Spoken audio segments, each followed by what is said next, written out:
kerja di kebun guys ya, tapi ketemu binatang ini kayaknya masih anakan, ini ditinggal sama induknya, jadi kasihan mau ditinggalin guys ya.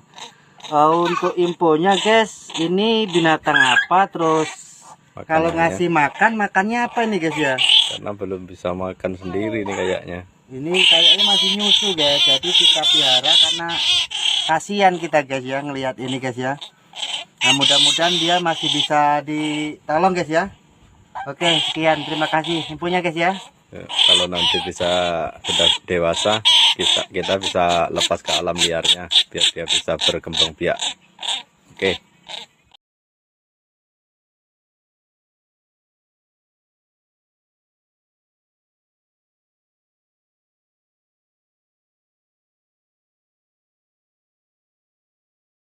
Afterlife Simulation by Keane. An ancient globalist threat overpowers the weapons and defense systems of the world with the intention of dominating the human race. The military and political scientists create a technological sentient AI abomination in hopes it can defeat the ongoing threat.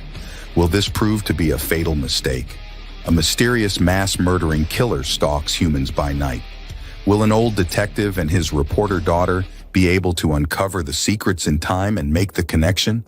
A grieving single mother and her introverted teenage daughter find themselves in the middle of a war between man and beast. A priest has dark visions of the world coming to an end. With a super virus on the horizon, is there any hope?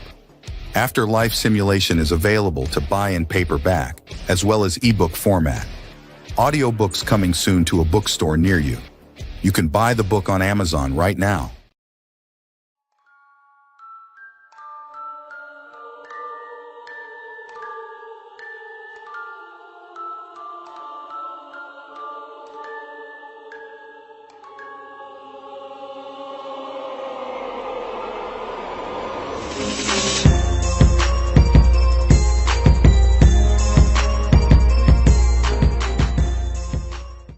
Afterlife Simulation by Keane.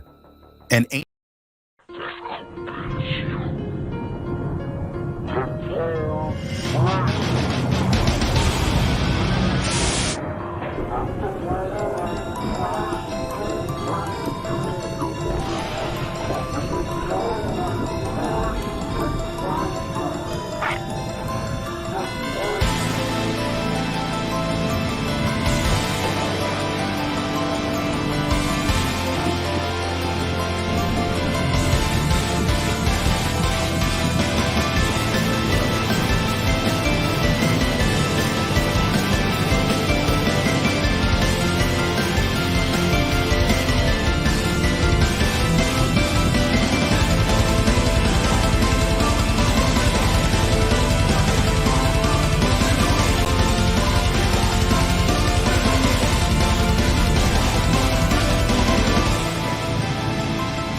Well, hello, ladies and gentlemen. My name is Brett Keane, and you are watching and listening to The Brett Keane Show. And I have with me the co-host, Lucifer. How's your day been, man?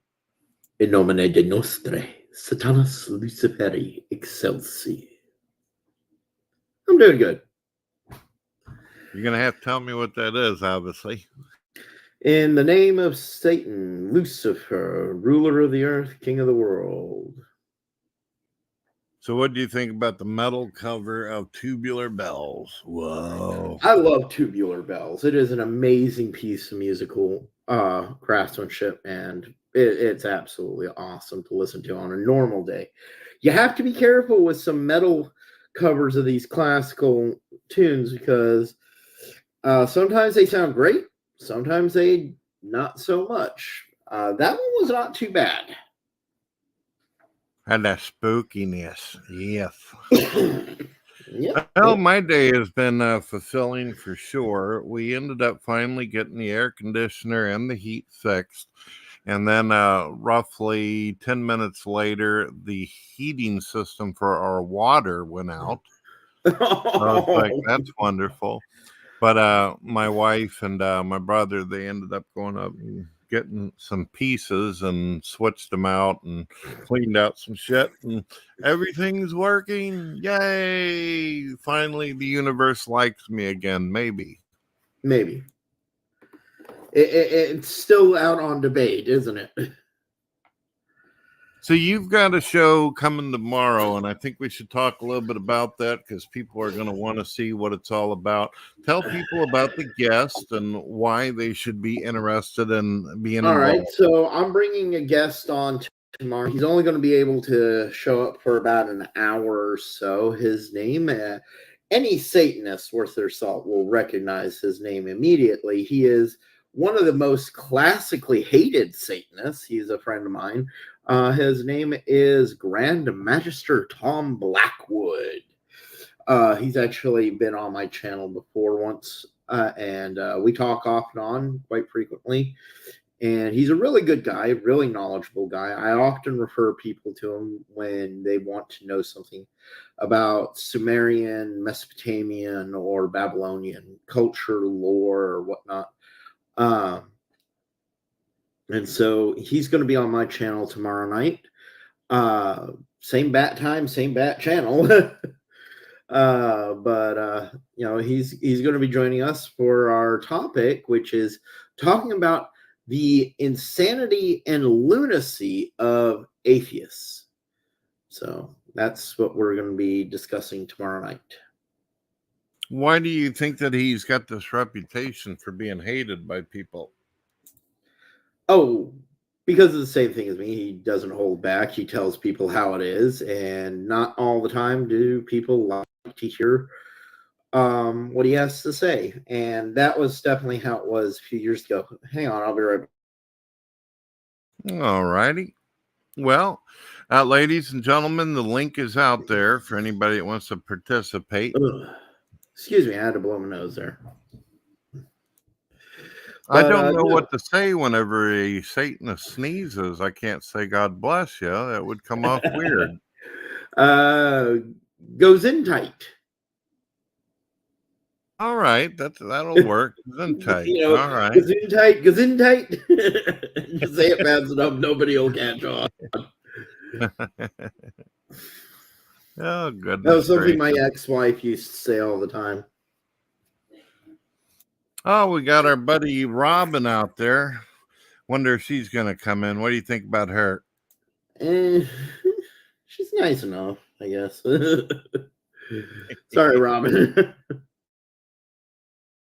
Yeah, we'd have to get to know her a little bit more. Yeah, the last time we had her on, she spent almost 30 minutes promoting baby murder, so it was a bit rough. Yeah, she's working, so we're not going to see her tonight. She's yanking on cow nipples again, getting that milk. Hey, nothing wrong with that. I hear you. Have you ever had that homemade milk stuff right out of the cow? Oh yeah. My Uncle Jack D down in Texas when I was younger, he ran a farm. He had he would milk cows, goats, and all sorts of things. And so, yeah, we had fresh milk all the time whenever I would visit there. I hear you. Got into some trouble on Twitter today. There was this guy, Uh-oh. yes, a real popular person. They said that they'd like to do a show where they talk about religious child abuse and all that. And I said, I think that would be wonderful. I think that we should also talk about atheist NAMBLA as well, and some of the organizations that fund some of these pedophile groups. And he was Now, like, I mean, we've got to be very clear, and this is something that I don't think you and I have been very clear about. We do razz and go hard against atheists for all the bullshit that they do, but atheists are not the only ones out there. There's been plenty of Christians that have done some pretty heinous shit as well. There's been, people of all religious walks. It's not just atheists. It's just, atheists seems to have quite a few currently. They're one of the biggest current ones out there that's doing a lot of this stuff. yeah, there seems to be a gravitational pull towards it. And I don't understand it. I mean, I really don't understand it because, you figure that our society has always pushed against it. There really should be no desire for it at this point. But maybe it's because atheists don't have that religious code of ethics, along with just simply going against societal norms, that they're wanting to try to, see how far they can push the envelope. I don't know. I really don't understand it. To me, it's personally it's pure insanity. So on prior shows, you've mentioned that you've actually experienced seeing people possessed or all this. Now, usually when people think of exorcisms or possession, they obviously think of something from hell getting into somebody. Now, there is obviously biblical stuff where angels took over donkeys and animals and spoke and all this, but usually a possession or exorcism by most counts is usually considered something evil got in it. Now, you said you've actually cast things out. How does that work coming from the point of Satanist getting rid of a spirit? One of the best things that I could point to is you can pick up one of my other books that I published. This is the Black Grimoire. And in this book, you will actually find the actual procedural. Let's see if we can get that there. That's right. Satanic exorcism. Satanists can perform exorcisms. We're fully capable of doing it. And you can, again, get this book. It's called The Black Grimoire. It's available on Amazon as well as Lulu.com. And it will give you the procedural for many of our rituals in general. But Satanists, traditionally we don't do exorcisms. It only really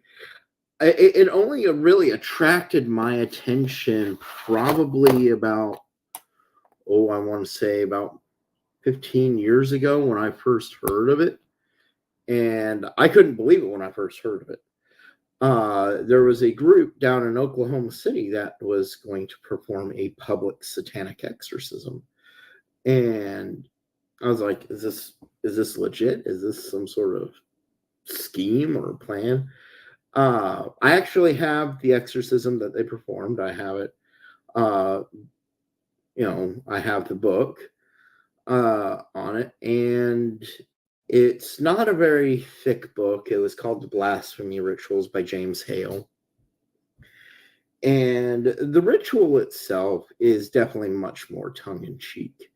There's been a few satanic exorcisms written, James Hale, and there was one written by, I forget what her name is. She lives up in New York State. But we, actually, I think I might have it written down here. Let me double check.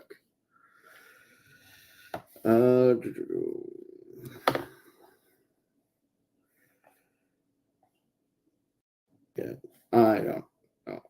But there was 2 other prior ones written. Oh, Diane Vera. That was the other woman who wrote a Satanic Exorcism. And it was part of a consecration. Now, what most people need to understand is exorcisms are not always, a priest coming in and exorcising some sort of spirit or demon out of a book. Is that the one that was? They protest all of them in Oklahoma City. There's been several of them, Robin, that have gone to Oklahoma City and have done it. But James Hale was the first one. Yeah, that was the very first one. Well, and so, as you know, Christians and Catholics usually represent exorcism as something that could be life-threatening, not only to the person who's possessed, but also to their own well-being. Does a Satanist feel as though there's some kind of threat that they need to be concerned about, a danger? Usually not. I think the biggest threat is from the misunderstanding of things. In all honesty, the priest is the biggest threat there. In my experiences, I've been involved with 3 exorcisms, performed 2 of them myself, and the most insane one was the very first one that I was involved with, and honestly, I saw some pretty crazy shit in that one. I did see levitation. I did see all the classic signs and symptoms of it, and it was really insane. To a bug flying in my face. To be part of that. That exorcism lasted for 3 days straight. We had multiple different religious groups in, including my coven. I was a Wiccan at that point. And I had brought them in. They were doing purification spells. See, Wiccans don't actually have an exorcism. They have like cleansing rites, spiritual cleansing rituals. So they were doing that. I called up one of my childhood friends' mothers from New Orleans. She is a voodoo mambo, or was. She's passed away now. And she was a voodoo mambo, and we all called her Mama White. And she came up with some of her adherents and started working on it. And I had originally gone to the Catholic Church because that's what I thought you had to do. And I notified them of the situation and provided. Excuse me. All right, no problem. I've been meaning to check out this movie called Exorcist Believer. It's supposed to be a sequel to the original classic Exorcist, Exorcist 2 and 3. Gotta be honest, I didn't really care for part 2, but I did think that Exorcist 3 was good, and the first one's obviously a classic. If you don't have a good first original movie, then no point in making sequels if the first one was a bomb. But I was just talking and saying that I've been wanting to see The Exorcist Believer, but the problem is my kids and my wife, they're terrified of everything. I can't even get my wife to watch well, I did manage to get her to watch the remake of It with me, Stephen King, but my goodness, she gets spooked out so easily. It's hard to watch scary movies with the family. Well, hopefully Lucifer will get whatever the problem is worked out over there. One of the other exorcism films I've seen in the past that I thought that was pretty interesting was the Exorcism of Emily Rose. Wow, that was a really creepy one. As many of you know, the young girl that would eventually end up in the show Dexter as Dexter's sister played the character Emily Rose. So that was also Michael C. Hall's wife. That was the guy who played Dexter's actual wife. Oof, that's got to be awkward. Yeah, and they are divorced now, but they are still good friends. Wow. Yeah, Dexter's got a new show out, and unfortunately, I can't get the wife or the kids to watch it because they thought the first show was morbid. Oh, I love the first one. I need to sit down. I managed to watch 1 or 2 episodes of the new one, but I haven't been able to sit down for the whole thing. But I love the original show. It's an amazing show. I don't know if the new one's going to be able to have the same excitement or drama. Now Dexter has a completely clean slate. His sister's obviously gone. You know, I don't want to spoil it for She's still people. there. Well, in a form, in a way. Yeah, she's a ghost. She's one of his ghosts. Yeah. I guess they had to do something with that. But I wanted to see Exorcist Believer. I haven't got to watch it yet. It just came out on I Prime haven't gotten to Video. see it yet. We've been watching the Exorcist TV show from 2019, and Gina Davis stars in that, and she plays as Reagan, an adult Reagan. And I'm not going to give away any details of it, but we just finished the first season. We haven't watched the second season yet, and it's different. It's presented as a continuation of the original movie, ignoring the sequels. But I'm going to just give my opinion. At the end of the first season, it was definitely a good show, but by the end of the first season, I'm sitting here going like, I'm not sure I'm liking how they're taking some of the direction on this. Yeah. I wonder why they didn't have the original Linda Blair do it. She's supposed to do a cameo in this newest movie. You know that, right? Oh no, I know that they got the original actress that played as Chris McNeil in the first one come back, and she reprises that role. But I wouldn't be surprised if they have Linda Blair come back. Yeah. She was gorgeous in the 80s, you know. A lot of people got really surprised at her because she took on some very risque roles. Well, I was looking for a little bit of footage on YouTube to see why I should find this interesting, because I've been through a lot of exorcism movies, and The Exorcist, the original, was always great. I loved Emily Rose, but it seemed like every other movie was trying to be like that instead of doing their own thing. So it got kind of rough, like watching I zombie like the movies. Conjuring series, and I'll tell you why. The Warrens are a very interesting pair to follow. Um, Ed and Lorraine Warren. They were always a very interesting pair. Oh, hang on a second. Something's going on outside. All righty. Haven't got to see the Conjuring films. I may have to get around to doing that. Tonight, my wife went to go pick up some pizza, so I'm hungry. My stomach's hurting. My daughter and wife went to go pick it up. We got a couple pizzas coming. I personally like the sausage and the mushroom. Yes. With just a little bit of cheese. Yum, yum, yum. Let's see what's going on out here. Now, people, if you'd like to come in, you can. All you got to do is just click on the link. Sorry about that. I had to let the dogs out, and they were barking at something out there. And just the other day, we heard mountain lion screams. Oh, man, that's creepy. Yeah, they say that there's no mountain lions in South Carolina. Well, just the other night, we heard mountain lion screams, and they were very distinct. I've worked with mountain lions before, and you can't miss that scream. It's a very distinct scream. Oh, it's rough. Yeah. Yep. Now, you said that you watched this Conjuring stuff. I haven't had an opportunity to see that. Why do you like that so much? You seem to speak highly of it.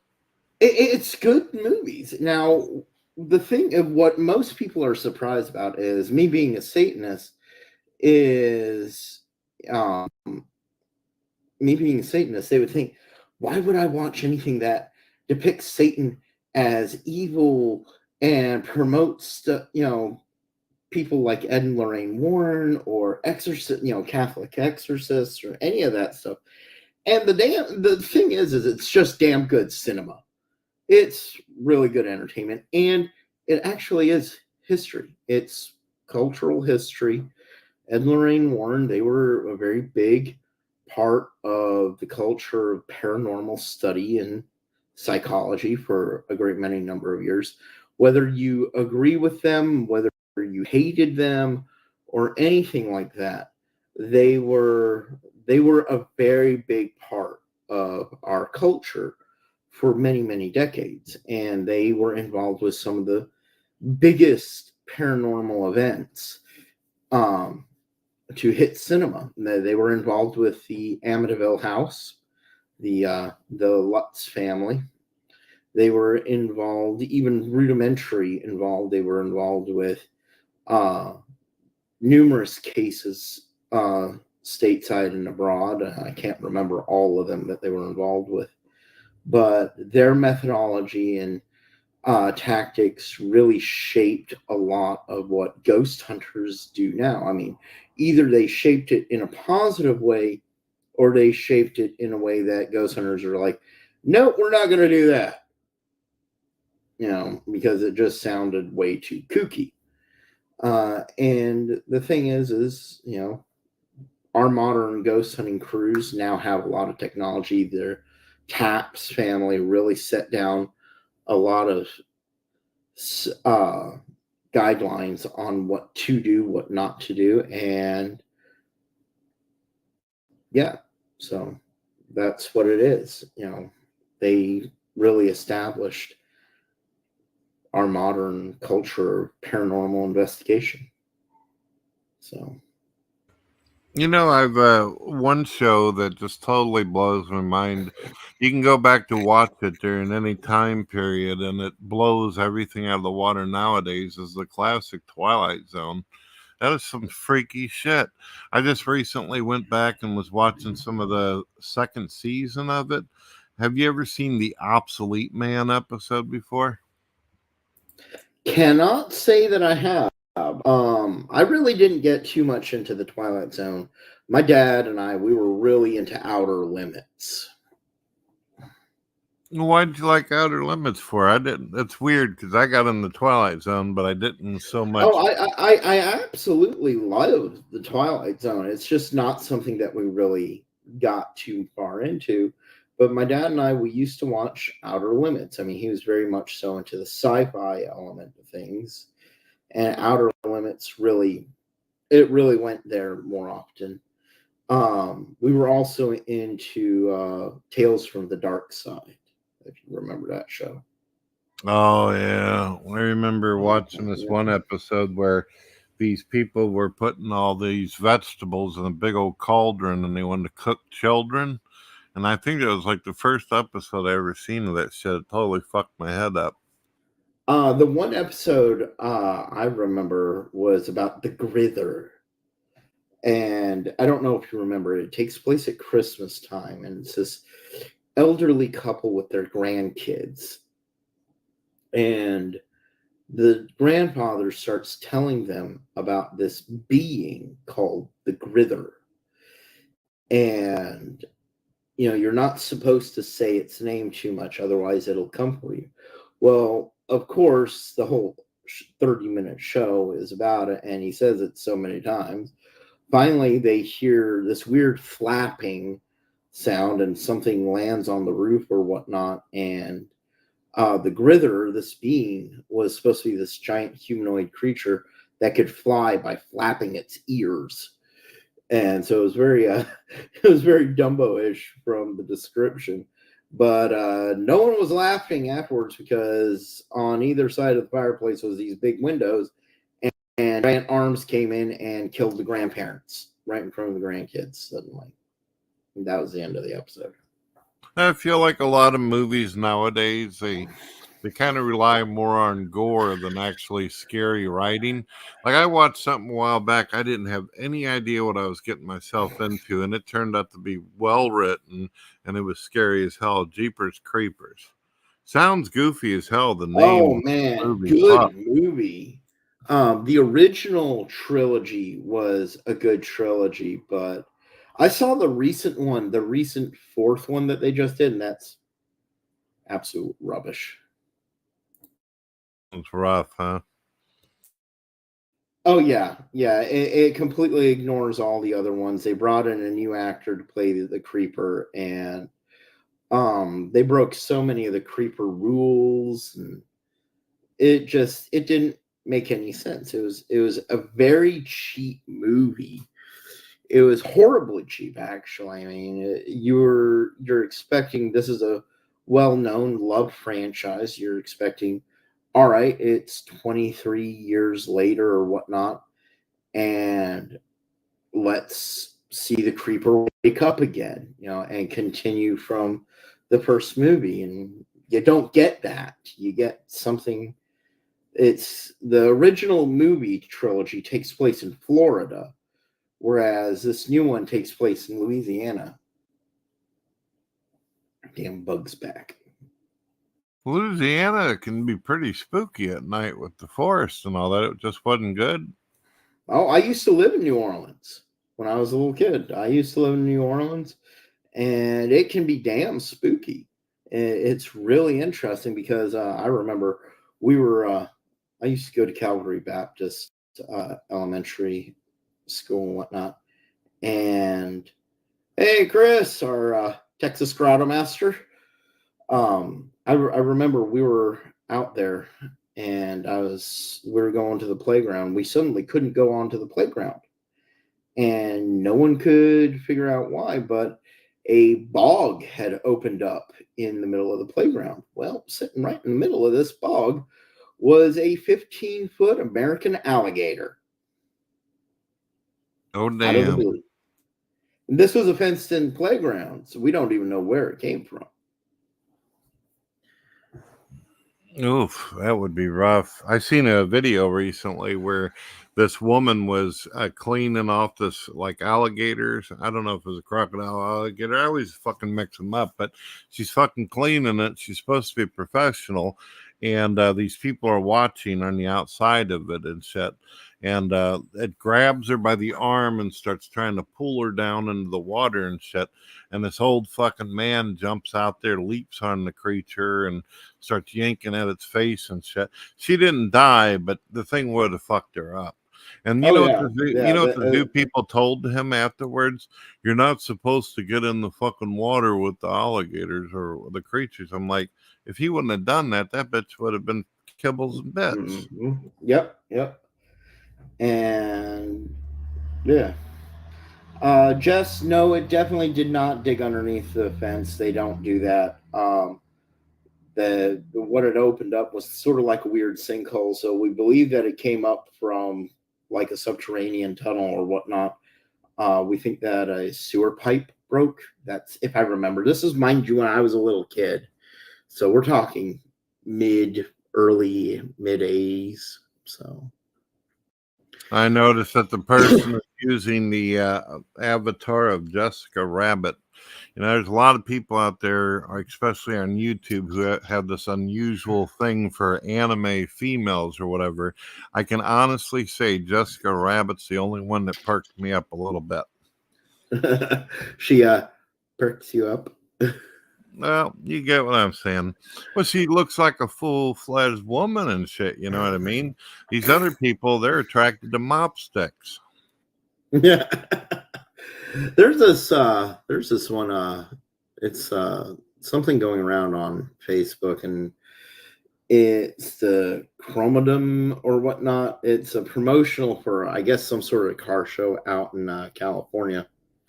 And you get a car model. You expect this car model to literally be like a real life Jessica Rabbit. She's hot as shit, wearing a bikini, and just like you're sitting there, you don't know whether to be more hot and bothered by the model or the car and whatnot.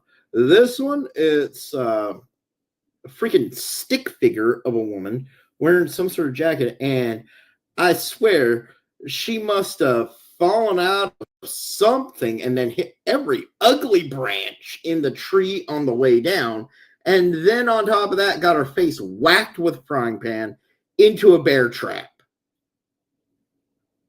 Damn, she got hit by every branch of the ugly tree, huh? Every single branch twice.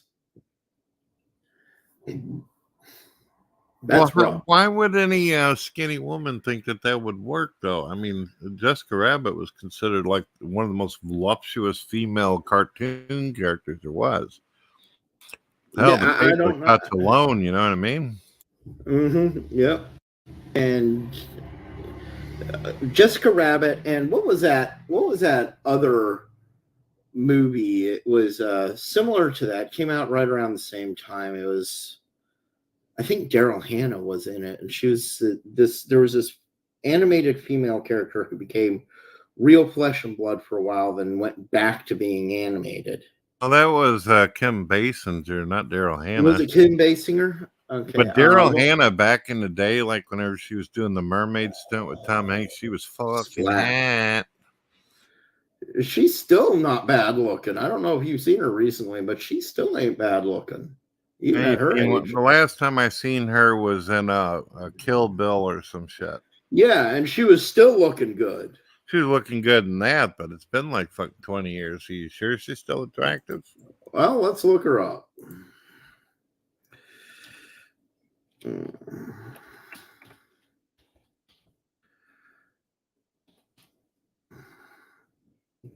Oh, Hannah, 2024. Let's see what we got. She's not looking terrible for her age. I mean, she actually looks healthy. You can tell she doesn't wear makeup very often, which also helps. You sure she don't look like a rotten old toad? No, I mean, I've seen some pretty ugly chicks recently, and I mean, she looks like a human being. She's a weird one, though, in general. She's just in general weird. Oh, what do you think of this? I just put this together today. I like that. The center two chicks, I'll take them. You know who the left one is, right? No, I can't say that I do. That's Mission Mod. She got a t-shirt. Well, she got a couple of them, actually. Cool. There we go. Let's bring that back up. Yeah. Yep. So, but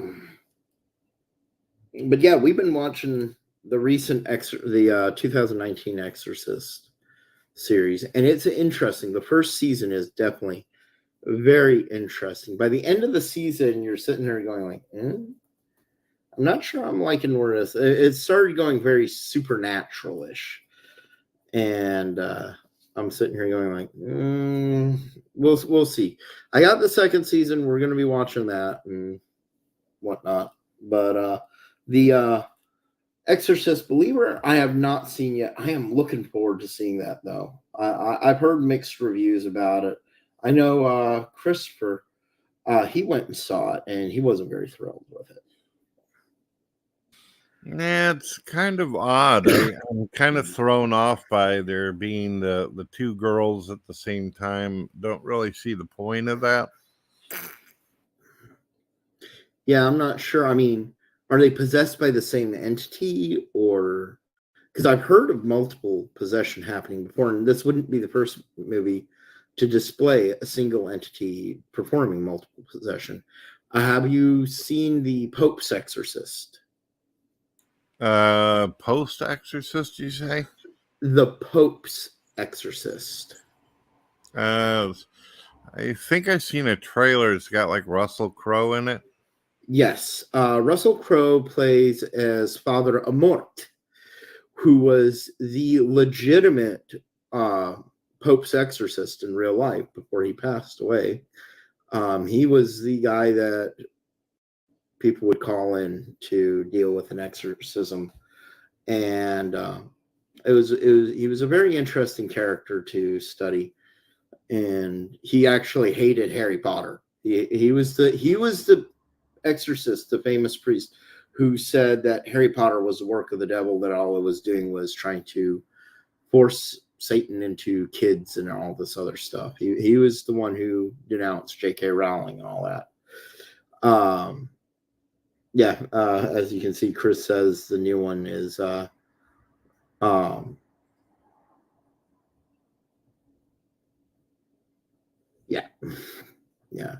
He says that it's not worth the money. Chris says that. Well, I've always been a fan of Russell Crowe, so I most likely will see his film. Yeah, I personally enjoyed the movie. I liked Father Amort's personality in real life, and Russell Crowe really got the personality right, in my opinion. And I'm looking forward. They're supposed to be making sequels to it.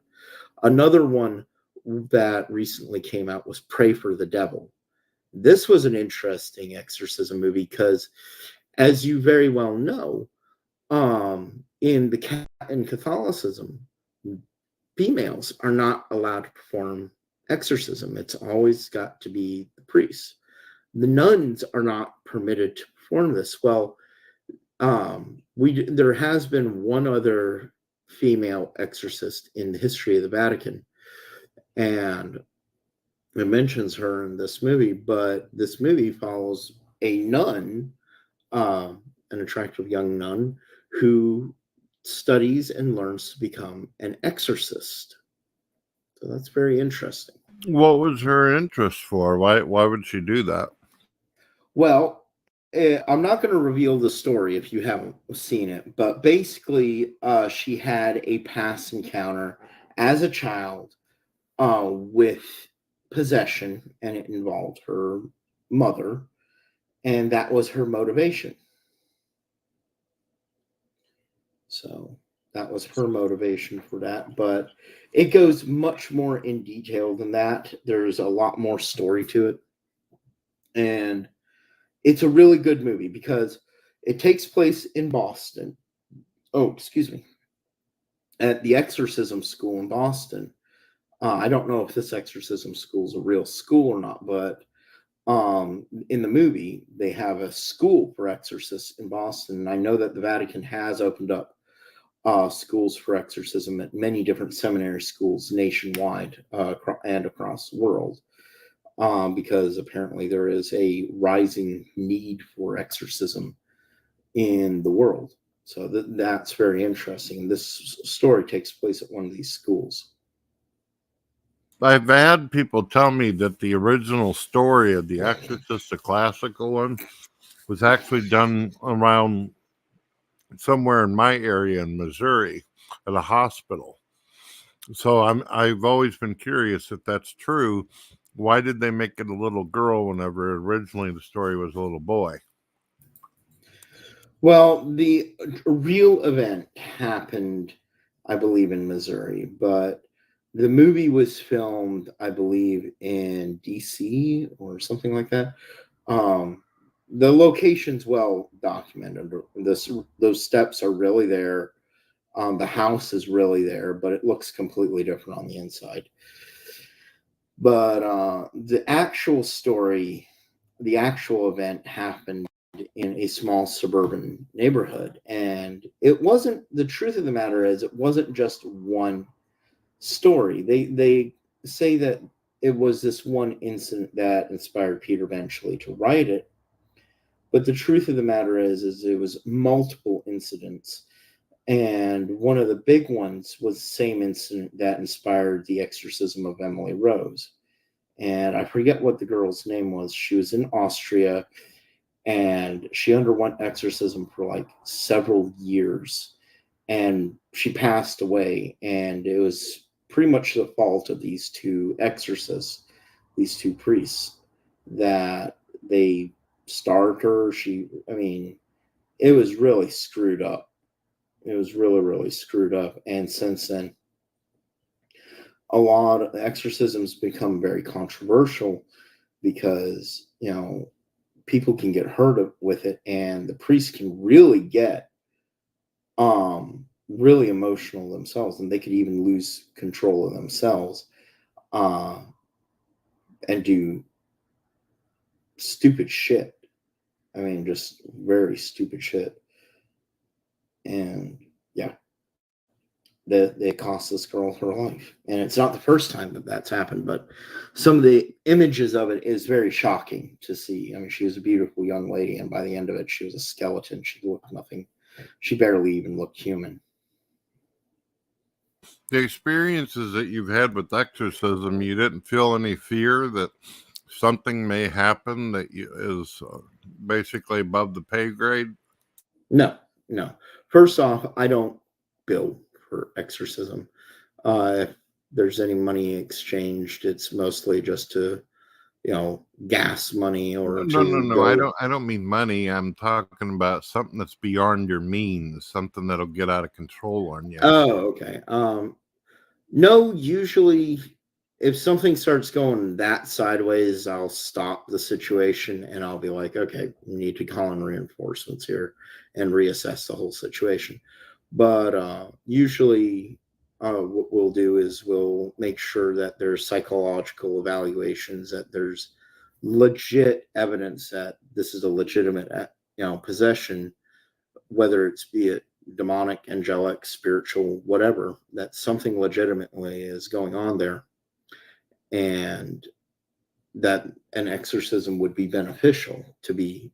That's just to begin with, and that's even how most churches, Christian churches, do it anymore as well, which is a smart way to do it. You can't just walk up to a person and be like, "Oh, you're possessed. You need an exorcism. Guards, take her away so we can, do whatever on her." No, that doesn't work anymore. But it is one of the most controversial rituals in religion, and it's not just isolated to Christianity. You find exorcisms in Buddhism, Shintoism. You find exorcisms in one variant or another in most religions. And they're not always called exorcisms. They can just be called purifications, cleansings, consecrations. The Catholic baptism, your general baptism of a child, actually has an exorcism in it, believe it or not. I remember whenever I was a snarky non-believer and I was having a discussion with a bunch of religious people, and I kind of giggled at them because I was an ornery son of a bitch. And I said, why is it that the demons always want to go after the religious people? Why don't they jump into non-believers? It seems like that would be ideal. Who's the non-believer going to call out to? I thought I was cute. But then the religious person said to me, and it really caused me to scratch my head, they said, well, the devil's already got you, pal. What the fuck does he need to put any effort in you for? Exactly. I've heard the same thing say about Satanists. You almost never see a Satanist possessed. And that's not true.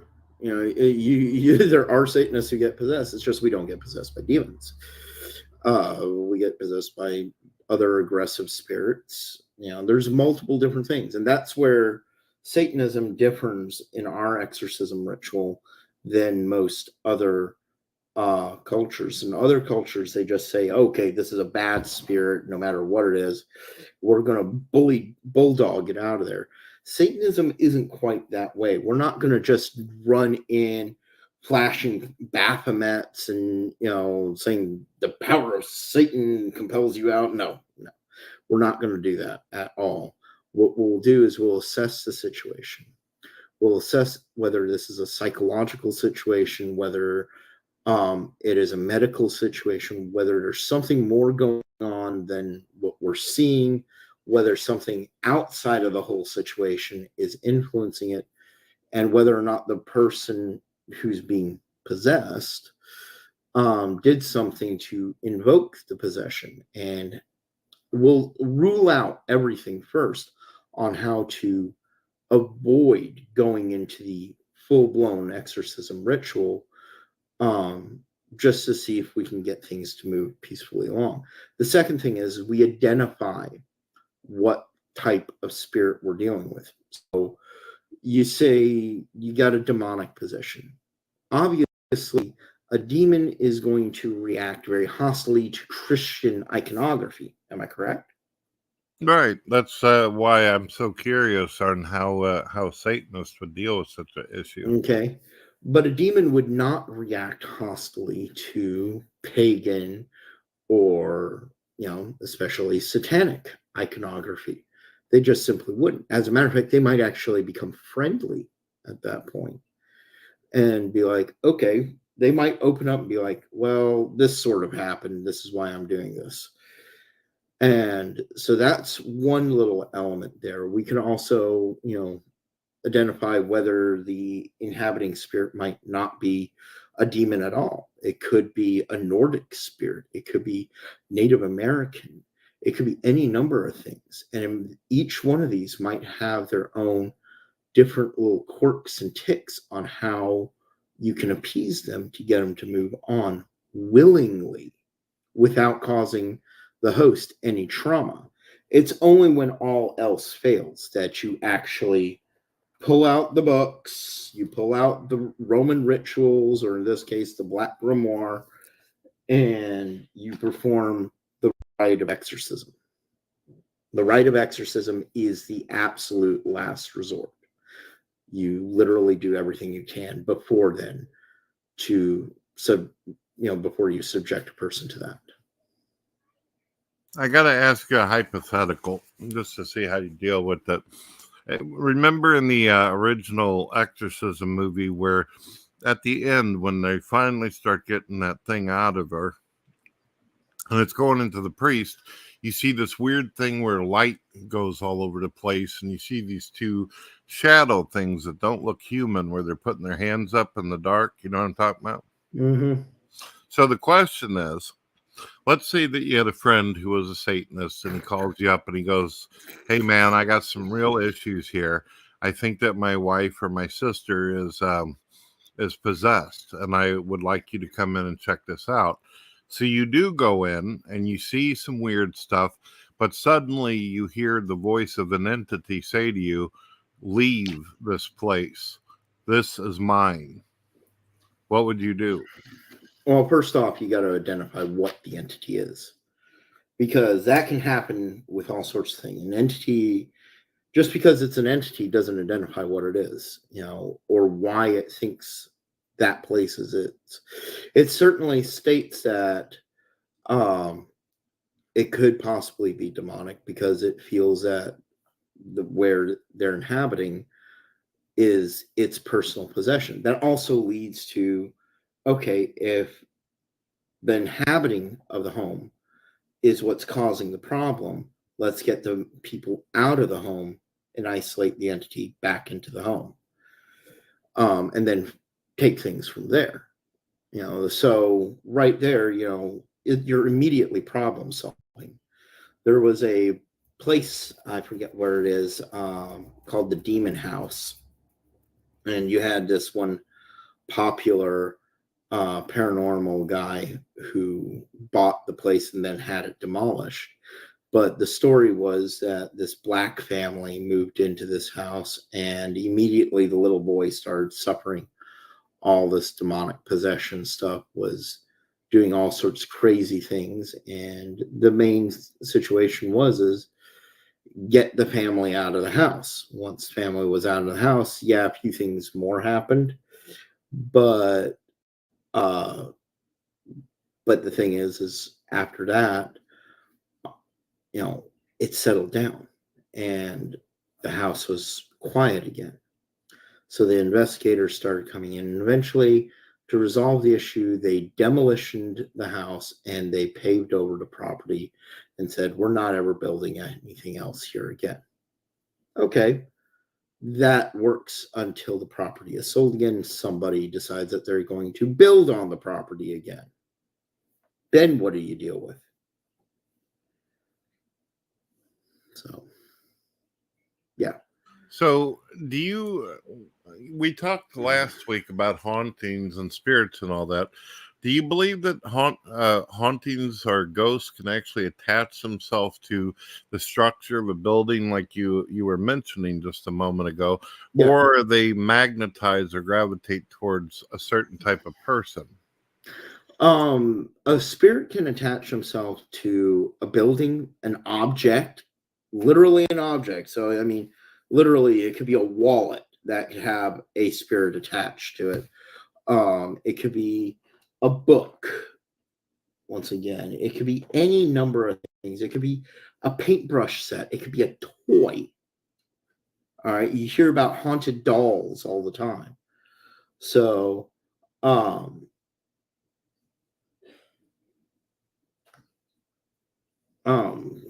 answer creationist crybaby Crybaby's question here in a minute. Strawberry. They can attach to anything, but most interestingly is yes, they can actually attach to a person. They can follow a person home if they attach to them or if they connect to them. So yeah, yes, absolutely, they can attach to things. Addressing creationist Crybaby. No, it was not actually. I've spoken about this before. I was a young kid and I had a near-death experience. It scared the living shit out of me, and I went super Christian. And eventually I became disenchanted with Christianity, and I didn't turn against it. I don't have a problem with Christians at all, in all honesty. It's I just moved on from it and I started studying other different things.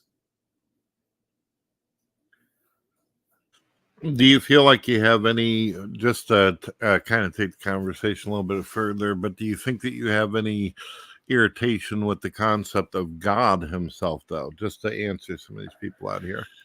I am not a fan of God. I am not a fan of the Christian God. Do I believe he exists? Yes. I've been very open with my beliefs on that before. Yes, I do believe God exists, but am I happy with him? Absolutely not. Satanists, we do definitely not like God. We follow Satan. We follow Lucifer and Satan in all of his forms and all of his guises, his mantles, whatever you want to call it. We view God as Yaldabaoth, as the demiurge, as the deceiver, the first liar, the one who told the actual first lie in Genesis, who told Adam that he was going to die if he ate of the fruit of knowledge, and said he had lived for well over 1,000 years. And yeah, so we don't believe in God as a kind, benevolent being. We believe him to be a very destructive, deceptive force. Do you believe that he's destructive, like in the sense where if you said something that irritated him, that he would just be having a bad day or be in his bonnet, just strike a whole lot of people down? I feel like that dumbass TV host that was aggravating Anton for a moment there. Joe Pine. Repeat the question again. Sorry, I was reading some of the comments here. Do you feel like God is so petty and so cruel? Because I've heard some Satanists actually put it that way, that he would strike down a Satanist just because he's having a bad day, a bee in his bonnet, or just it's a shit day for God, and he just rams the universe up your ass. No, we're beyond his ability to control. A true Satanist like myself who's taken their vows, who's done what they need to do. We're beyond God's reach. No, Jesus was not a demiurge. Yes, he was sort of a charlatan, but he was his own. He was referenced in the Bible as a rabbi, so he was his own holy man, and they did a lot of things that we can do nowadays. I mean, turn water into wine. Well, we can do the same trick nowadays. Walk on water. Hey, take a look. It's Chris Angel doing the same damn thing. What do you think about Christians who believe in this Trinity thing? Whenever you've obviously, because you almost became a high authority Catholic person for a while there, do you see a difference between the personality and demeanor of Jesus Christ over the entity that is spoken about in the Old Testament? It seems like the God of the Old Testament's an ass kicker. He's kind of mean sometimes. Well, definitely. I wouldn't say that I was going to become a high ranking authority. I had one foot on the bus to go to Vatican for seminary. That was it. I did not go to Vatican. I did not get ordained in Catholicism at all, but they definitely wanted me. I had a full ride going. Yes, the God of the Old Testament was definitely more in line with what Yaldabaoth is described as, and that's definitely who we would consider to be Yaldabaoth, the demiurge. So why do you think Christians have gotten to this point where a lot of them are saying that Jesus and this God are the same? It does seem, until you get to the point of Revelation, that Jesus is a lot nicer fella. Oh, well, excuse you, okay? It sounded like a big old fart.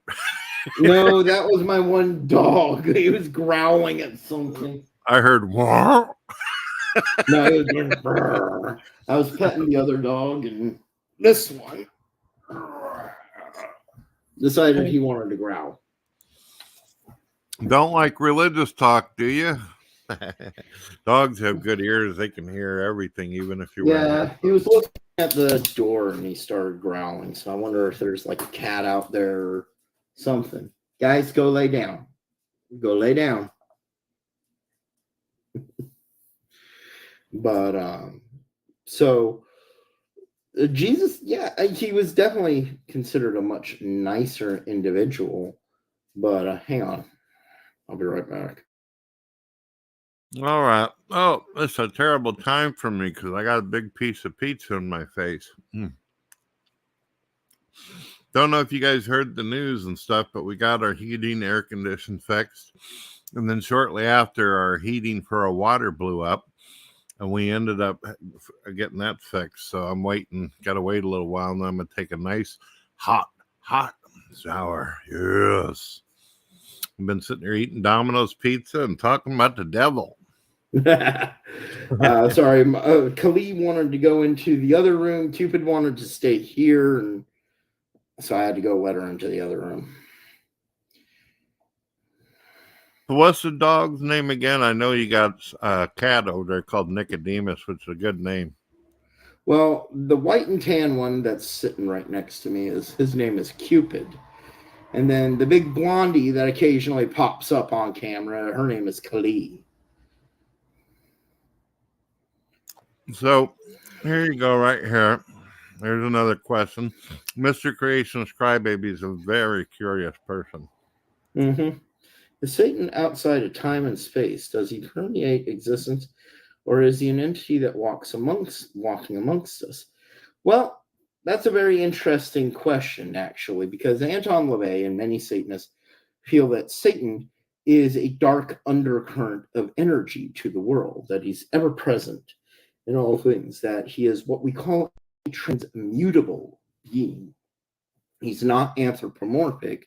Not saying that he can't be anthropomorphic, it's just that his natural state is not anthropomorphic. He's energy. He's like water. He can flow into whatever shape you want him to be in or need him to be in. Most deities are like this. And so Satan, if you want to see Satan, the best way that I've always described to people that if they want to see Satan, you can go see him right now. Literally right this very second. Go to the bathroom, look in the mirror, look dead in your eyes. You just met Satan.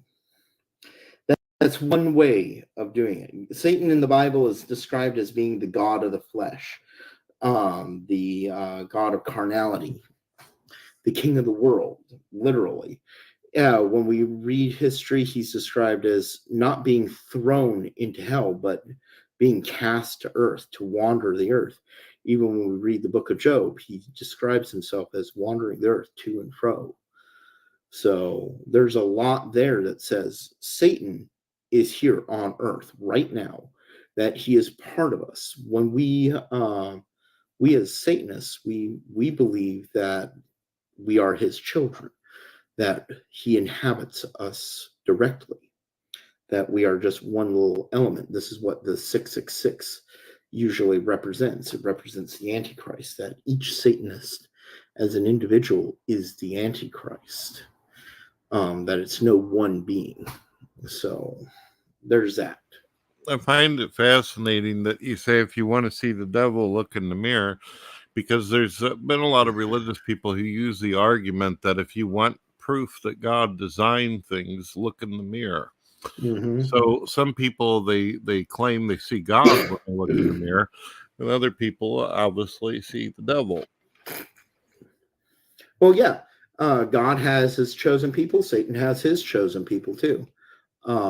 Believe it or not, Satan does have his own ethnicity, and it's described very well in biblical lore. He's described almost consistently as being fair-skinned, fair-eyed, eyes the color of the sky, and the hair is like heather, like fresh heather, which would be golden color. So that describes Nordic, or what some people would say Aryan. And then the children of God, the people of God, are the Israelites. So often they're darker skinned, they're dark haired, dark eyed, dark complected, and they're the people of Israel. And so that sort of explains a little bit of the dichotomy, or the hard-headedness between the two cultures, the Norse cultures and the Jewish cultures there. Creationist Crybaby, you're welcome to come into the room and chat with us. This obviously is nothing like Kent Hovind's show, where if you came in, he'd argue with you for an hour if you come from a fucking banana or not. So just come on in here and we'll be more than happy to answer any questions you have. Now, do we know who Creationist Crybaby is? Have we encountered him before? I don't know who he is personally, but he has been to a lot of the shows in the past. I know that there's some religious people that don't like him, as well as a few other people. But me, I've always felt like as long as you answer people's questions to the best of your ability, or put some effort in it and treat people decently, 9 times out of 10, you're going to make a new friend. There's always that asshole just waiting to fuck with you, though. I get it. Well, I know that we're pretty leery anymore on who we let on to the shows because of how certain assholes come on. Yeah, I don't understand that either. A lot of atheists, they claim to be humanist. They claim to be the champions of people's rights and all this shit and your autonomy, but then they come in and they do racial slurs or say things like they want to rape my fucking face. I don't get it. Where did the humanist part of them go? Yeah, well, they're not humanists. They're absolutely disgusting individuals. They don't have, in many instances, I'm not going to say every single instance, but in many instances, they don't have the self-control that I've seen many religionists have. And it's really interesting because I've seen some religionists do and say some horrible things. I mean, absolutely reprehensible, horrible things. So religionists are not innocent by any stretch of the term at all.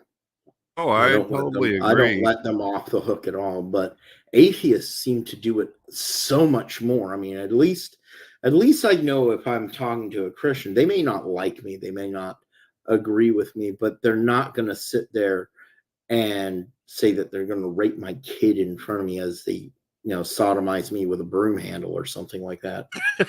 Yeah, it's true. It's true. You know, But you atheists are will. correct. I've ran into some shitty religious people, and I've got some fucking stories to tell, and I've told a few on the radio. But don't think for a minute because I dump for the people out there listening.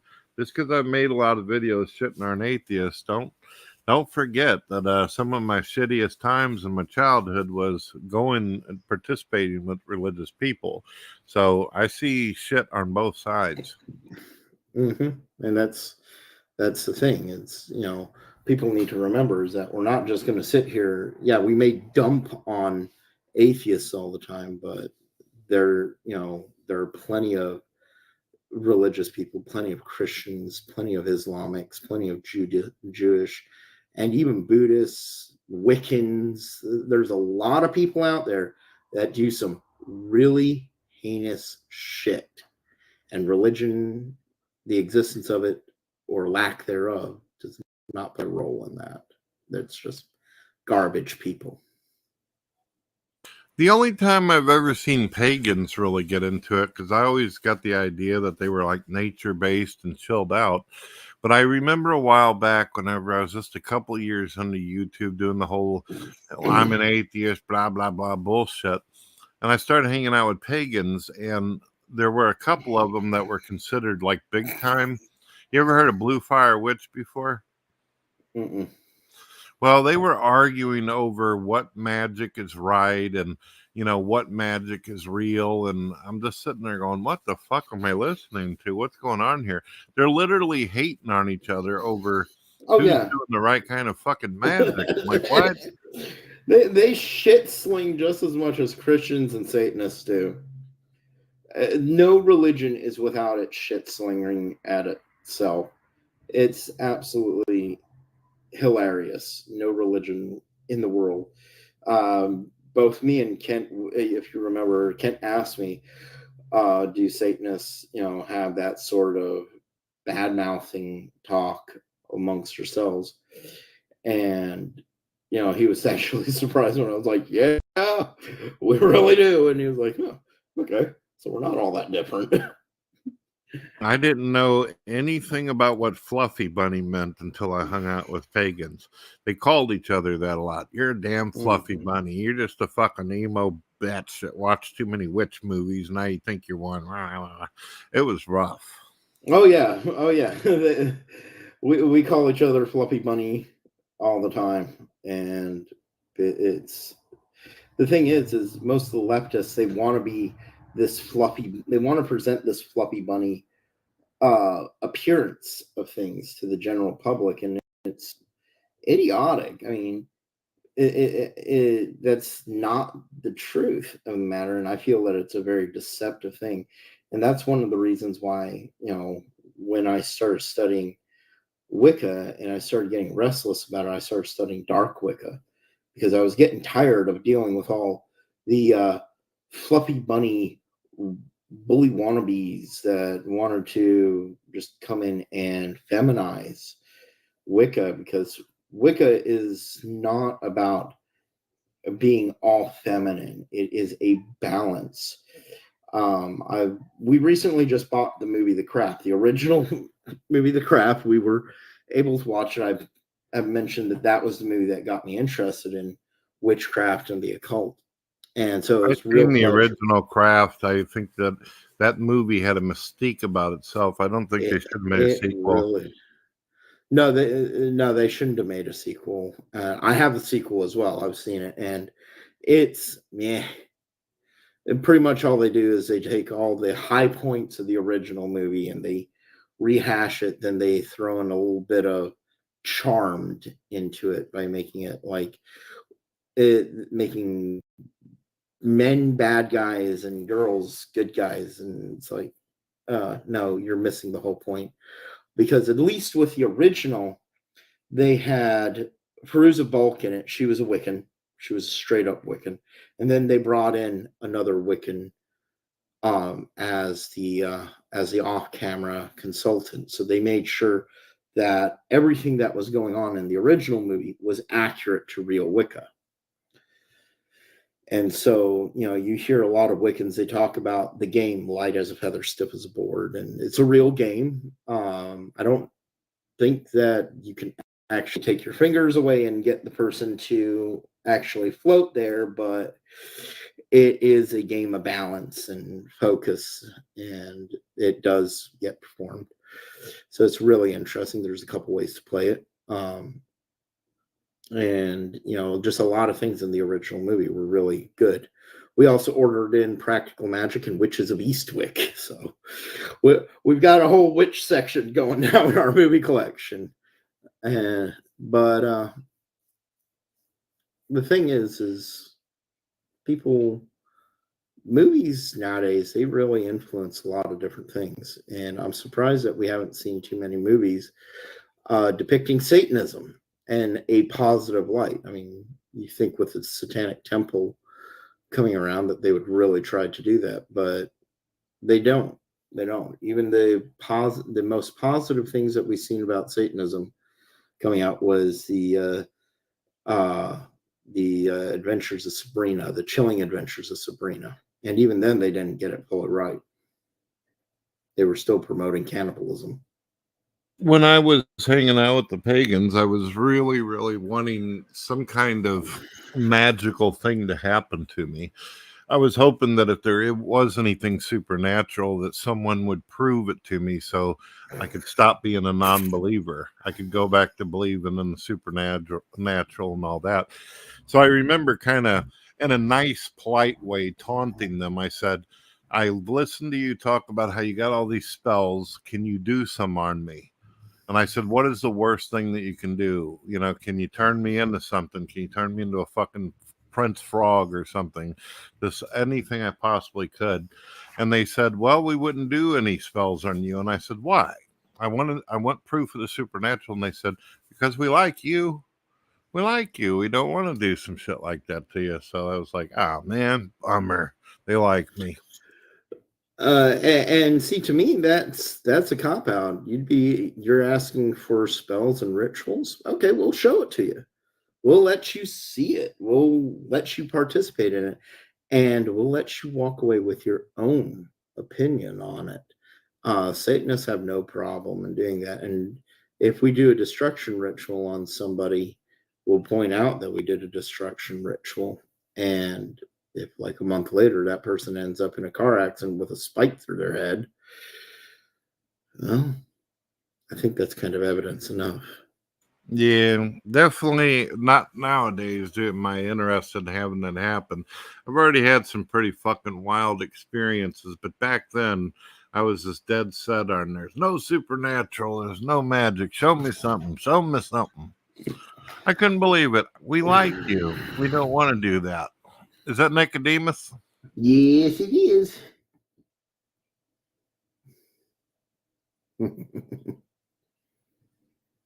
One God says there's nothing positive about Satan. Isn't the story that God created one of the most beautiful angels of all times? Isn't that a good thing? If God did it, that would also mean that Satan was beautiful. So couldn't you argue that that's actually one thing there, one God? I'm just Also, fucking with Satan's supposed to be the tester of faith.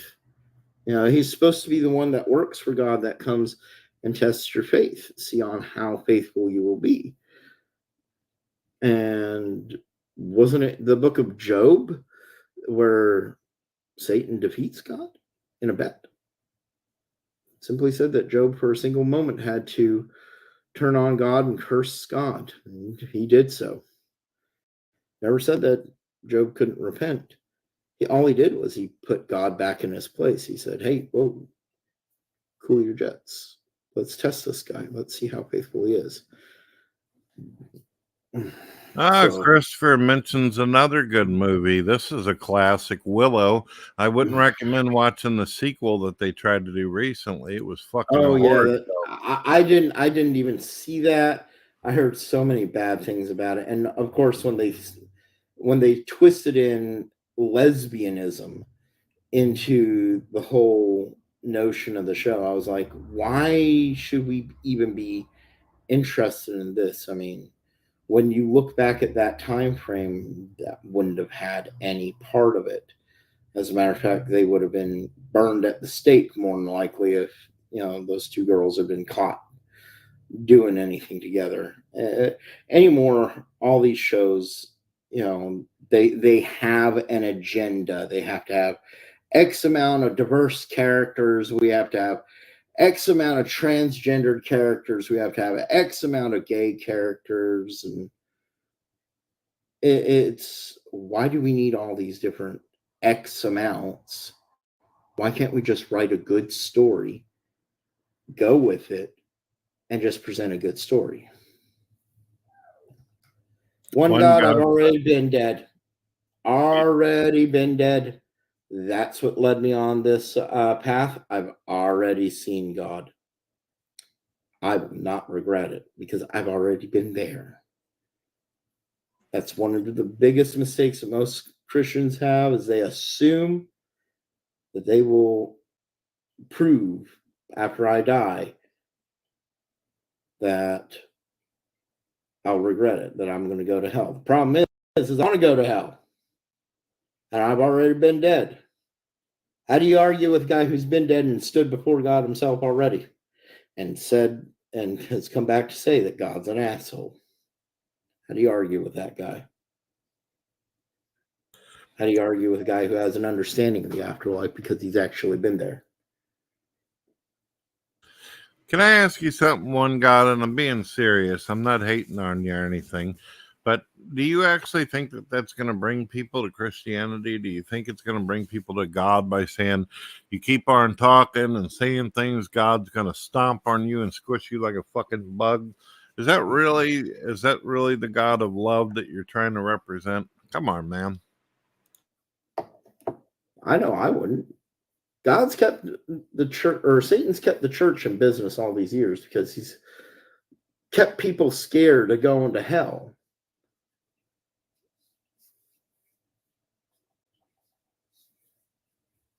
Ah, yes. Hocus Pocus. Very good movie. I've seen the sequel too, and I was really pleased to see that Bette Midler and the original witches came back for it, but I was kind of disappointed that none of the other cats came back. Oh yeah, Hocus Pocus. I remember that. The three witch women. Bette Midler was uh, the lead evil witch, and they were trying to steal the kid's life force to be young and immortal again. Really cute movie. Betty Midler is a lot like Robert De Niro in a way. She's one of those people that's really good at acting, but when you listen to her actually speak her mind and reality, it's like, oh, bitch, just shut up. She's fucking horrible. Have you ever listened to her talk before? I try not to listen to my actors anymore. I made that mistake with Alyssa Milano. I was a huge Alyssa Milano fan for many, many years. And then I started following her with the whole abortion shit in Georgia and just became very aware of her woke antics. And I was like, damn, that's just ruined this actress for me. I can never respect her again because of all this garbage shit that she promotes. Stephen King is the same way. I love Stephen King's stories. Him and I have spoken a couple times on Twitter. And as a storyteller, as an author, the man is absolutely brilliant. His politics, though, complete and total rubbish. Complete garbage. He has zero concept of what is actually going on in politics. I mean, he's just full hardcore left wing. Yeah, he's full on fucking retard on Twitter. I couldn't believe it. I'm the same as you. I enjoyed his books. I've always complained that the movies didn't adapt well to what he's got, so much content lost. But when you see him on there, it's like fuck. And Robert De Niro's the same way. That was a guy I grew up watching all the gangster thug fucking mobster movies. And then he starts talking, I'm gonna punch Trump in his fucking face. I'm like, whoa. Calm it down there, bitch boy. What's that all Yeah, about? what the fuck? Have you heard him say that? He threatens that he's going to beat the shit out of Trump. No, no. Like I said, I tried to stay away from following most of my favorite actors offline. You know, there's a few actors who I have communicated with that we have spoken. William Shatner, Bill and I have spoken a couple times, and he's a really great guy. And yes, people, he is Jewish. Yes, he's Jewish. Him and I get along just fine. He's Jewish. I got a chance to talk to him a long, long time ago whenever they were trying to push this video sharing site called Livestream. I didn't tell you about that, did I? No. Oh, check this out. So basically, I guess they were paying him to be the face of this company. And he did a live show and he was inviting people in and you had to take your turn. And he'd go on talking about Star Trek. And I'm like, fucking A, I'm getting an internet boner. It's fucking Shatner. But he kept on talking to all the women and all the females and shit like that. I'm like, that's Captain Kirk for you. And then finally he let me up and I said, I'm a big fan of yours, Mr. Shatner. I was hoping I could ask you some questions. And he goes, I'll tell you what, why don't you sit back and I'll continue to talk to the women? And I was like, wow, that was fucking embarrassing. But I got to talk to him for a moment. Wow. He basically said, you know, there's only one sausage that's going to be in this fucking room. Wow. Okay. Yeah, he's that fucking reminds awesome. me of my little role in my short movie Into the Fold. I played this character named Derek in the movie, and I'm the lead singer of a band called Crime. This is actually from the movie. This shirt I wore it in the movie. And so we're a metal band, and we got this new bassist who wants to join us, and he's played with us for a few times, and this is during the height of COVID. Well, there's a tradition with the bandmates that you have to cut your balls off. Cut your fucking balls off for real? Yep. And there's a tradition there that you have to, and I'm literally the only guy in the band that doesn't have his balls cut off, and I'm the lead front man. So all the girls, I'm getting all the girls and everything, and I literally look at this guy. I'm like, Jesse, no one's going to cut your balls off. You got to do it yourself. We find it that this works best when there's only one intact male, and that's me. What Everybody the hell else did they can want focus everybody on to their cut their music. balls off for? What's that all about? You're gonna have to watch the movie. I'm not gonna reveal it to you. It's only a 20-minute movie, but yeah. And the special effects in it is absolutely amazing. Literally at the opening of the movie in the theater, I looked at the director and I looked at Nick, and I'm like, dude, is he like legitimately okay? Because they had like the castration bands and everything, and I'm looking at it, and it's real. You could tell that it was real gelding bands that they had for horses, and I'm like, is he like legit okay? And he's like, yeah, he's fine, because dude didn't show up to the opening, and I'm like, holy shit, because the effects, they actually show you him doing it on camera, and the effects is just so bloody good that it's like, oh no. That's rough. I'll send you the link. Actually, yeah, I'll send you the link to it later. But it's a good movie. It's a short movie. It's only about 20 minutes long. It's called Into the Fold. I'll have to check And that out. it's won a few awards, and I was one of the main characters in it. People getting their dicks chopped off, though, boy. Just thinking about that makes me kind of go, you know what I mean? Johnny says, like I said before, I'm not joining your band. That's our Tennessee Grotto Master for you. Oh, I'll tell you another person who is basically the same way in real life that they are everywhere, and that's Roseanne Barr. You ever had a chance to interact with her before? No, I have not, but I know that she is another one that does not hold back, that she has unleashed several times on Hollywood, and they have blacklisted her numerous times, and she's just walked out like Stone Cold Steve Austin, flipped everybody off, cracked open a beer, and been like, yeah, I'm here. Deal with it. I hear you. A while back, I tried inviting her on whenever I first started doing some of these type of shows. I invited her, and this was before she got in trouble with the whole racist Trump thing. Do you remember that? The thing that fucked her career up. And she basically said, she fucked her career up several times. Yeah, she did. But this time it seemed like they wanted to bury her. You know, they really, really wanted to end her existence on it. Yeah, because she's a Republican. Well, I invited her to come in and all that, and she got a little itchy with me, and I thought from her personality that I could get a little itchy back. And she goes, look, you stupid motherfucker, do you know who you're talking to? I'm Roseanne Barr. I was like, damn, there's something about having a fucking... She lit your ass up. She did. And I totally dig that, because that's how I always perceived her to be too. Doesn't fuck around, ain't gonna take no shit off of nobody. So I was like, hell yeah, go Rosie. There you go. There you go. Yeah, there's a couple actors who I have spoken with. Like I said, William Shatner, Kevin Sorbo. Kevin Sorbo and I have spoken a few times.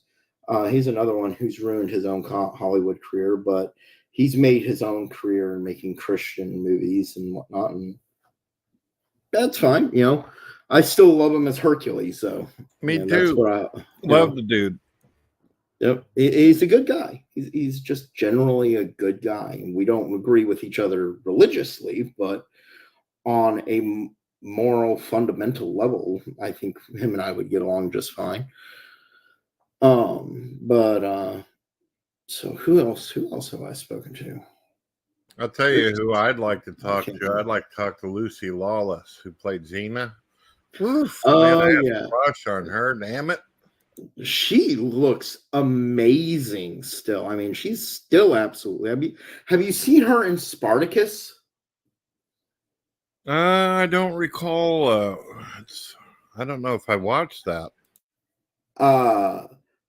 Let's put it this way: tits and ass and dong everywhere. I don't think there was a single episode of the first two seasons that didn't have tits, ass, dong, sex, blood, guts, and gore. Everything you wanted in a TV show. Just full all out. And she hides nothing in that show. Oh, damn. Nothing. You see it all, top to bottom, front and back.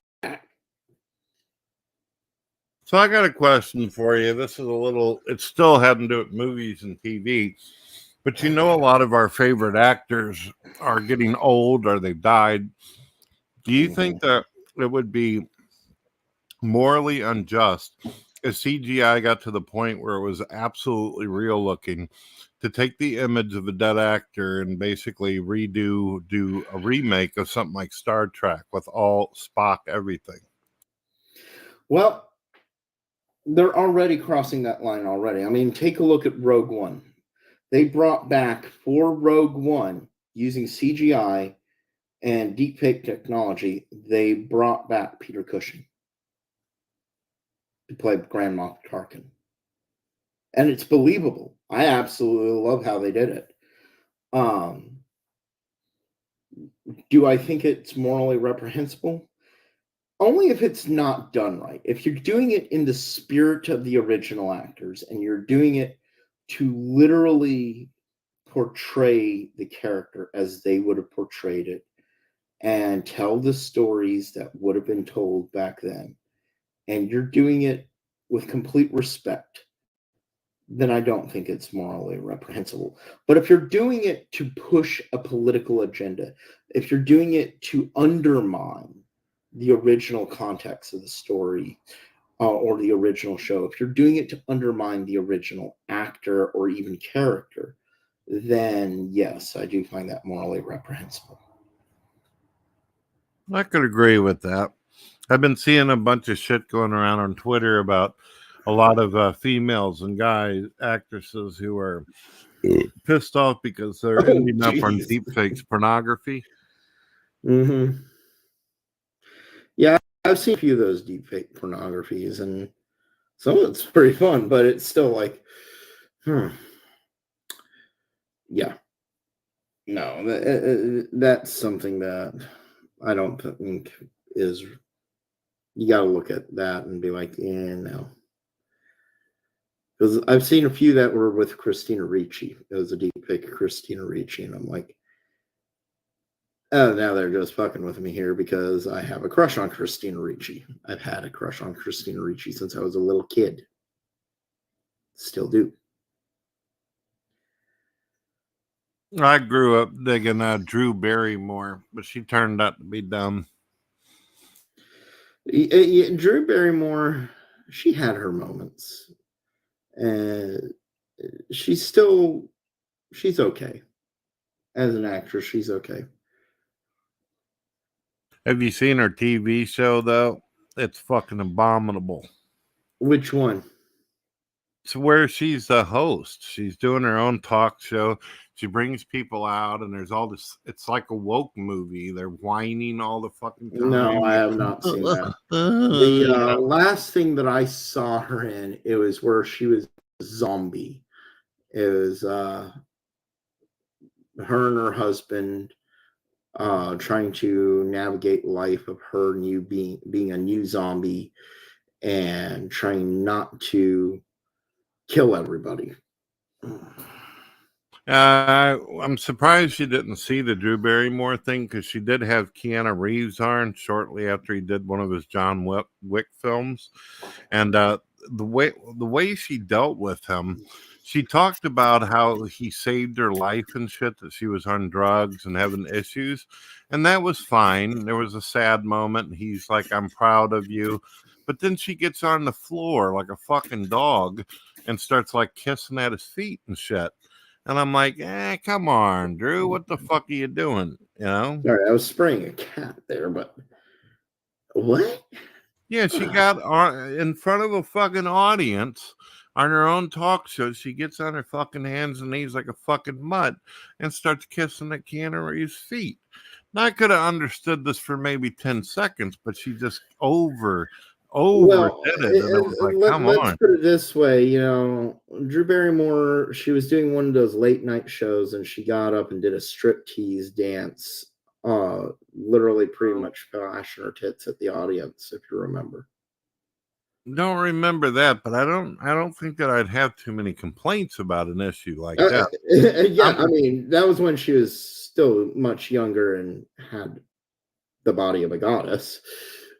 But it's like, yeah, no.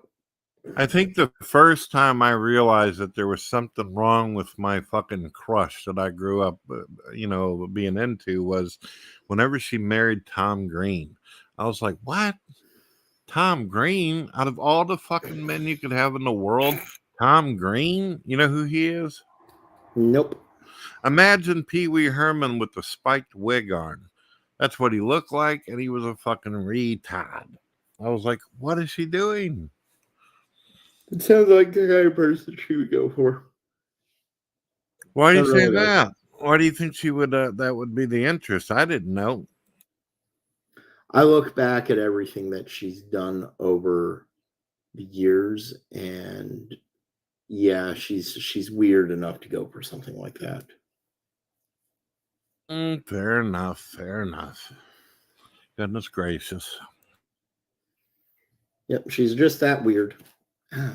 So, what other exorcism or possession movies have you seen that are pretty good, or don't see much like The Craft anymore with witchcraft? Unless you, what about Warlock? I remember an old movie called Warlock. Man, yeah, Julian Sands played the Warlock in the first two movies, and then what is it? Bruce Payne did it in the third movie. All three movies are great, but the first two were definitely classic 80s movies, and the third one was much more lower budget and just that's one of those classic movies that if you haven't seen, you got to go see it. Warlock. It's a little difficult to watch nowadays because of you definitely feel like you're watching an 80s movie, but there's some shit in there that just blew my fucking mind. I remember when I was a young man watching it, and remember when the woman, she falls on the table, the moon turns blood red, her eyes roll back. I was like, holy shit. Yeah. And she like suddenly gives birth to the Warlock. Yeah, it was crazy as shit. That was the beginning of the sequel. Yeah, that fucked me up, dude. I was like, damn, that is fuck crazy. Yeah. Julian Sands, he was a brilliant actor. I loved him in almost everything I saw him in. Phantom of the Opera, Rose Red, just everything that you saw Julian Sands in, he did so well. It's a shame on how he passed away. How did he pass away? No one really knows how he passed away. He went into the desert on like a hiking trip and disappeared, and they found him like 6 months later dead. and they just found his remains. This was like last year. That's rough. Yeah, no one knows what happened. And it's a bloody shame because he was a wonderful actor. He was a wonderful human being, from what I understand, too. He always made time for his fans. He always made time to speak with his fans and just generally hang out and crack a few jokes with them. And yeah, I like actors like that, that they're not so stuck up that they're going to be like, oh yeah, I'm too good for you. I'm such actor. I'm too good for you. No, there's a few actors that I just absolutely idolized growing up, that because of how they treated their fans so respectfully and understood that they didn't get where they were because of their own ability. They got where they were because of the fans' love for them. They reciprocated that love. You know, Keanu Reeves, he's one of those guys, hands down. He's an amazing person. It doesn't matter to him. You could stalk him out on the middle of the street and just start bullshitting to him, and he'll listen. He'll spend the whole day with you. Just an amazing human being. But others, you know, that are just really good people were like Sir Christopher Lee and Peter Cushing. Really good human beings. They would give you all sorts of wisdom and insight. They would take the time to speak to their fans right up to their deaths. And I think Sir Christopher Lee was one of the biggest ones that always motivated me to try to do that with people who reach out to me. And I try to take a little bit of time to speak with them when possible, because of him, because he was the one who really motivated me to do that. You ever watch anything like I forget what the full name of the show is, Black something with James Spader or Boston Legal? He's in that as well. Blacklist? No, I haven't sat down and watched the show. I think I watched one episode of it. Blacklist is fucking badass. That's a great show. I've The heard reason it's why I pretty good. mention it is not just because it's a great show, but the last time I seen the guy off of Warlock as an older man before he passed, obviously, he was on that show. He was like in the 6th season or something. Cool. He was Cool. fucking awesome. They also had Christopher Lambert in one of them, you know, the guy that played Highlander. But man, Yeah. age has Christopher not been Lambert, kind and to him. there was also Adrian Paul. Adrian Paul, he runs a sword training school now. Oh, and Jess Bro, it was Julian Sands, who they found the remains of in the desert. So what do you think about them wanting to do a remake of the Highlander? They're thinking about having Adrian Paul do a cameo, but Henry Cavill is supposed to be the Highlander. I hope, you know, Henry Cavill, he's a really great actor. He's another one who I have a deep respect for. He takes the time for his fans, and he's just in general a really cool guy. He's a total nerd. He's a gamer nerd. You can encounter him if you're on Twitch. You might run into him playing a video game and just take the time to bullshit with you. So yeah. If Adrian Paul shows up in Highlander, if Adrian Paul or even Christopher Lambert shows up in Highlander, this remake, I think that would really be awesome, because I love them both. You know, Adrian Paul, he's Scottish. I come from a Scottish background, and he really fit the role. Adrian Paul's still fairly decent looking, but Christopher Lambert looks like he got hit in the face with a fucking banana truck. He does not look anything like he used to. It's rough, man. I haven't seen recent pictures of him. I know one person who I know a lot, I really have a deep sympathy for, is he played Pennywise in the original It movie. He was also the Darkness and Legend. I don't remember his name, but I know they played one of the animated voices of the Joker before Mark Hamill took over. And he was also Frankenfurter in Rocky Horror Picture Show. What is his name? Let me take a look. Tim Curry. Tim Curry. There you go. That's right. That's right. Yep. Tim Curry. Yeah. Have you seen pictures of him recently? He had a stroke. Yeah, I actually seen him on doing some interviews with people, and he was having a really difficult time articulating himself. Didn't seem like he was enjoying himself either, but No.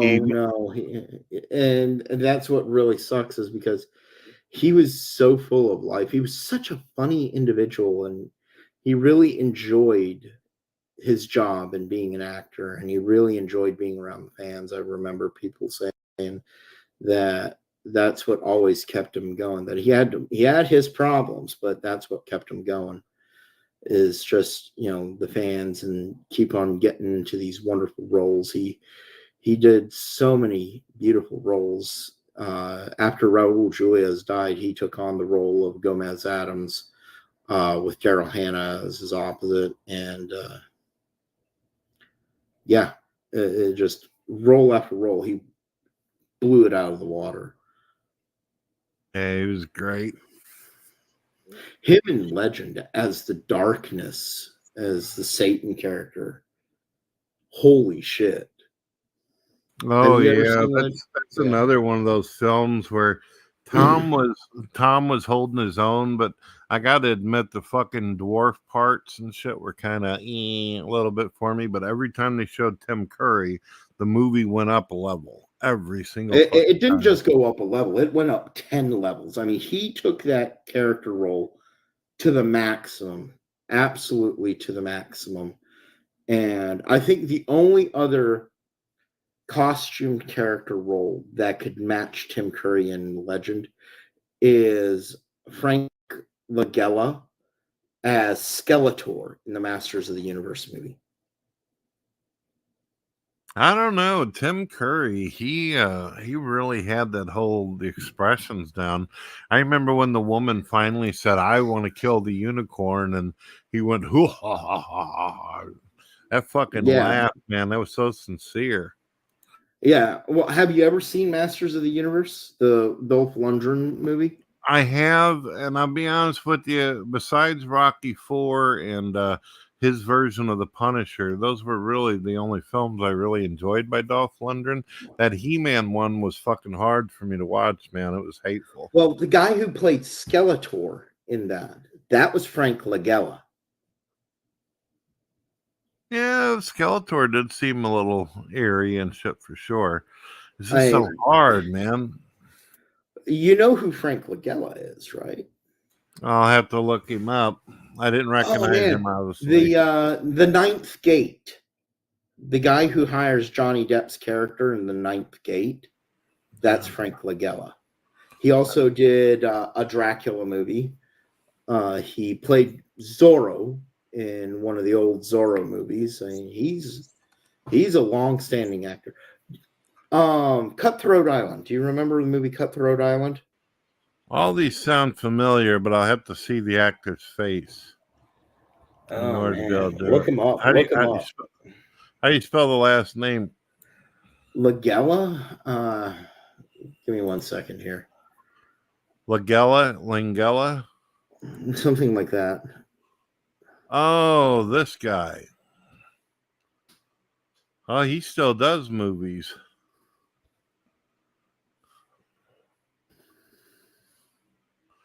Yeah, I recognize this fucking guy. He's always played a really wicked, evil son of a bitch. Yeah, he was in Dracula in 1979, Masters of the Universe in 1987. As recently as 2008, Frost and Nixon, 2010, All Good Things, 1999, The Ninth Gate. I mean, jeez. Yeah, I would have never been able to. I didn't even know he played Skeletor, but I'm looking at the images now, and the prosthetics they used on him were so intense. I would have never been able to know. Well, somebody told me. But that's a compliment to his own acting, though, right? Yeah, and just it was just absolutely amazing to see him in that role. I loved him as Skeletor. So, it's pretty interesting because you can have some of these absolute rubbish garbage movies out there, and it has that one actor in it who just steals the show. And the movie itself is garbage, but you watch it because you want to see their performance in the movie, because their performance makes it worth watching. You ever I encounter forget that, what Brett? I forget what the woman's name is. But I remember the character Evelyn that was Skeletor's assistant. She Evil was Lynn. badass Evil. too. Yeah, Oh my God, Evil she Lynn. was in so many movies. Her eyes were absolutely amazing. What was her name? Because I've seen her in some recent stuff too. I think that she died recently from colon cancer. Yeah, yeah, she was a fucking badass. She did that role perfectly. I was like, damn. Oh yeah, I didn't feel like I was pissed off at what they did with Orko. And obviously, they didn't have the cool fucking cat and everything like that. Meg Foster was her name. Meg Foster, that doesn't sound. Yep, I mean, she's still alive. Meg Foster, that doesn't sound right. Oh, that's who it is. Let me take a look. What the fuck? That can't be. That's her. Yeah, it is. Holy shit. How about that? I thought her name was something totally fucking different. Because she used to be on Cheers a lot. Oh, yeah, I mixed her name up with the blonde, the stupid blonde that was in the show Cheers. Shit. That's why I was getting it all fucked up. Yeah, she was a badass, man. She made a perfect Evil Lynn. She really did. I don't know. Dolph had the look, obviously, because he's a big, beefy son of a bitch. But I don't know. It just didn't feel like things were coming together in that particular film. Well, you know the backstory to that film, right? What It happened? was that film was not what was supposed to be getting made. The money that they used to make that film, they made two films. They made Masters of the Universe and they made some other film. But it all came from funding that was given to them to make a totally different movie. And that different movie was Spider-Man. They were supposed to make a Spider-Man movie. And instead of doing that, they cut the funding in half and split it between two other movies. And Masters of the Universe was one of those movies. Was He-Man done by Sam Raimi? No. This was long before that. Sam Raimi was still riding the Evil Dead line at that point. He hadn't become a super big name outside of Evil Dead until much later. You know what I've been interested in? I know this sounds weird, but man, you were talking about Hercules earlier. I love that fucking show. I also love the God of War in it. I thought the guy who played the God of War was fucking Yeah, the guy incredible. who played as Ares. Yeah. And Hercules, for the first few seasons, you didn't actually see Ares in a human form. You saw him in like weird statues and mechanical monster forms and whatnot. I don't think it was until they really brought in Xena that they gave Ares a more of a human form. Yeah. That's true. He seemed to pick on her more than he did Hercules for sure. Because he liked her. He wanted to bang her in the butt. So I get it. I understand. I think according to the show, he actually already did that. Yeah, I think he did. Need to get him some of that.